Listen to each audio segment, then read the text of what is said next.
इसे दौड़ते हुए देखना एक अद्भुत नज़ारा होता है। 0 से 100 किलोमीटर प्रति घंटे की रफ्तार चीता सिर्फ 3 सेकंड में ही हासिल कर लेता है। ये एक्सीलरेशन किसी भी स्पोर्ट्स कार की तुलना में अधिक है। वस्तुतः जंगल में दौड़ना सबसे अधिक जरूरी क्रिया है। अगर आप दौड़ोगे नहीं तो मारे जाओगे। शिकारी को खुद की भूख मिटाने के लिए दौड़ना पड़ता है तो शिकार को अपनी जान बचाने के लिए दौड़ना पड़ता है। जिंदा वही रहेगा जो ये दौड़ जीत जाएगा। जाहिर है चीता सबसे कामयाब शिकारी जीव है क्योंकि वो दौड़ने में सबसे आगे है। शायद आपको हैरानी हो कि जितना ज़्यादा शिकार एक चीता करता है, एक शेर उसके मुकाबले आधे शिकार भी नहीं कर पाता।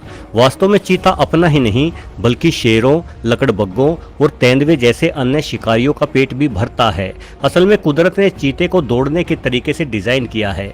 इसका शरीर लंबा और दुबला होता है, मुंह भी काफ़ी पतला और जबड़ा अन्य बड़ी बिल्लियों की तुलना में छोटा होता है ताकि ये हवा को चीरते हुए तेजी हासिल कर सके। चीता सिर्फ 40 से 50 किलो तक ही भारी होते हैं। शेर, तेंदुए आदि चीते की तुलना में काफ़ी तगड़े होते हैं। यही वजह है कि तेजी से छलांग मारकर दौड़ते हुए बड़ी मेहनत से किए चीते के शिकारों को अक्सर दूसरे शिकारी छीन लेते हैं।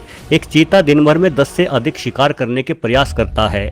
उसमें से मुश्किल से 1 या 2 प्रयास ही सफल हो पाते हैं, किंतु इसके इन शिकारों को भी कोई न कोई छीनने आ ही जाता है और बेचारे चीते को भूखा ही रहना पड़ता है। भूखा चीता फिर से दौड़ लगाता है। आमतौर पर प्रतिदिन किए गए कई शिकारों के बावजूद भी 2 से 5 दिनों में ही एक ऐसा मौका आता है जब चीता अपने किए शिकार से खुद का पेट भर पाता है। लेकिन चीते की मुसीबतें यहीं खत्म नहीं होती। दोस्तों, जिस तरह से एक चीता जंगल में शेरों के लिए खाना जुटाने में मदद करता है, उसे देखकर कहा जा सकता है कि अगर मैं शेर होता तो चीतों को अपने पास पालतू बनाकर रखता। किंतु न जाने क्यों शेर खुद के मददगार चीते को देखते ही मार डालने का प्रयास करते हैं। आज देखा जाए तो जंगलों में घटते सभी जानवरों की संख्या के पीछे केवल इंसान जिम्मेदार है, क्योंकि इंसान सभी तरह के जंगली जानवरों का शिकार कर लेता है। किंतु चीता के साथ ऐसा नहीं है। वर्तमान में इनकी घटती संख्या के पीछे इंसान नहीं बल्कि शेर जिम्मेदार है। अक्सर शेर घात लगाकर आराम करते चीते को पकड़ लेते हैं और मार डालते हैं। एक खूबसूरत, मददगार और शानदार जीव का ऐसा दर्द भरा अंत वास्तव में बड़ा दुखदाई है। दोस्तों, अक्सर लोग चीते और तेंदुए को लेकर असमंजस की स्थिति में रहते हैं, लेकिन आप बड़े ही आसानी से इन दोनों जीवों में पहचान कर सकते हैं। एक चीता पतला और लंबा होता है, इसकी टांगें लंबी और मुंह छोटा होता है, जबकि तेंदुए का शरीर अधिक बलिष्ठ और मुंह चौड़ा होता है।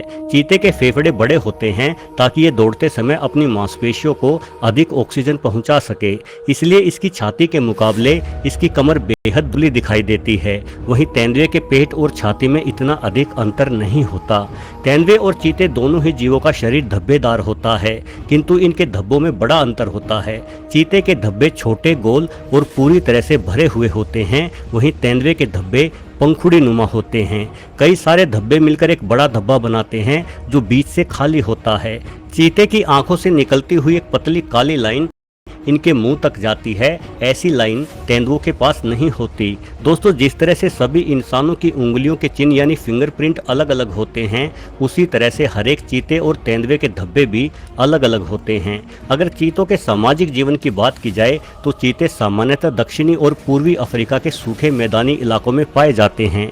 चीतों का पारिवारिक जीवन दूसरे जानवरों की तुलना में अलग होता है।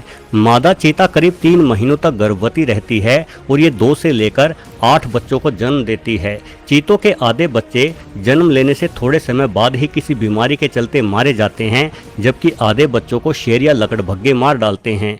एक मादा चीता अपने जीवन काल में मुश्किल से 3 से 4 बच्चों को ही बड़ा कर पाती है।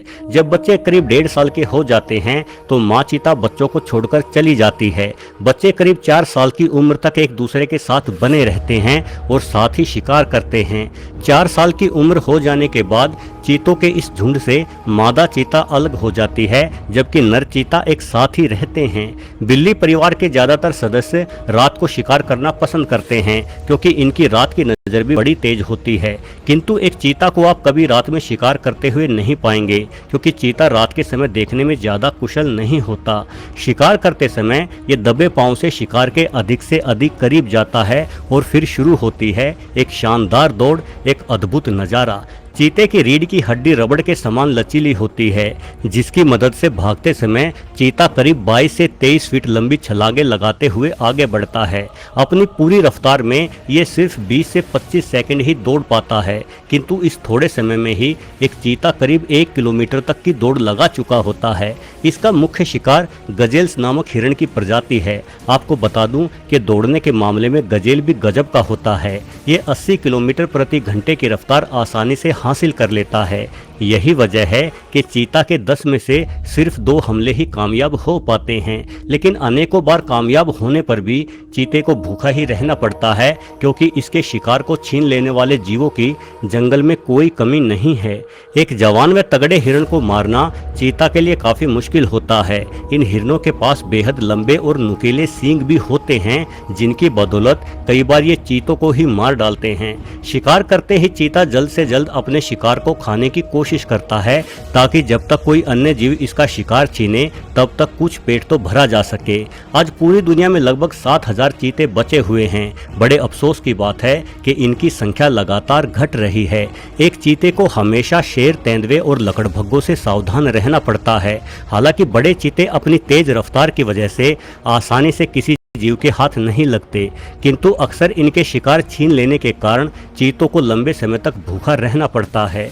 चूंकि चीतों का प्रमुख हथियार उनकी रफ्तार ही है, इसलिए जरा सा चोटिल होने पर चीता खुद की रक्षा नहीं कर पाता और ना ही शिकार कर पाता है। ऐसे में भूख या अन्य जीवों के हमले के कारण चीता मारा जाता है। कई बार भूखे चीता जंगल के आसपास बने गांवों की तरफ भी खाने की तलाश करते हुए आ जाते हैं, जहां इन्हें गांव वालों द्वारा मार दिया जाता है। वैसे चीता हम इंसानों के लिए खतरा नहीं होते। आज तक इतिहास में किसी चीते द्वारा किसी इंसान को मार डालने की घटना को दर्ज नहीं किया गया है। दोस्तों, किसी जमाने में भारत में भी चीते बड़ी संख्या में पाए जाते थे, लेकिन वर्ष 1952 में चीतों को भारत से लुप्त घोषित कर दिया गया था। आखिरी बार चीतों को भारत में 1947 में देखा गया था। ये जो तस्वीर आप देख रहे हैं, ये भारतीय चीतों की आखिरी तस्वीर है, जब छत्तीसगढ़ के निकट महाराज रामानुज प्रताप सिंह ने एक साथ ही इन 3 चीतों को मार डाला था। इंसान द्वारा बाघ का शिकार करना समझा जा सकता है, क्योंकि बाघ भी इंसान के लिए खतरा है, किंतु चीते कभी इंसानों पर हमला नहीं करते। ऐसे में चीतों को मारकर खुद को वीर समझना अलग ही लेवल की मूर्खता का प्रदर्शन है।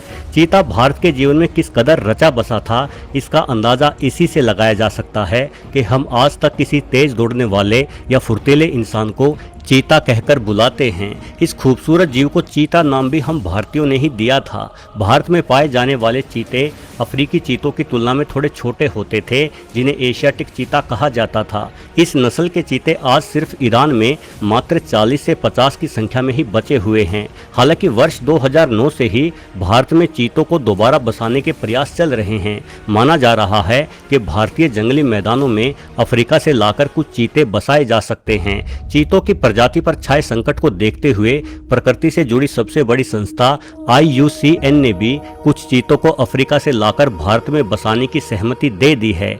IUCN का कहना है कि अफ्रीका में शेरों की अधिक आबादी के कारण चीते लगातार घट रहे हैं। ऐसे में अगर आने वाले भविष्य में चीतों को बचाए रखना है तो भारत से अधिक सुरक्षित जगह कोई हो ही नहीं सकती। हालांकि चीतों को भारत में बसाने के 2009 से ही चल रहे ये दावे धरातल पर कब अमल में लाए जाएंगे, इस बारे में कुछ नहीं कहा जा सकता। वीडियो देखने के लिए आपका बहुत बहुत धन्यवाद।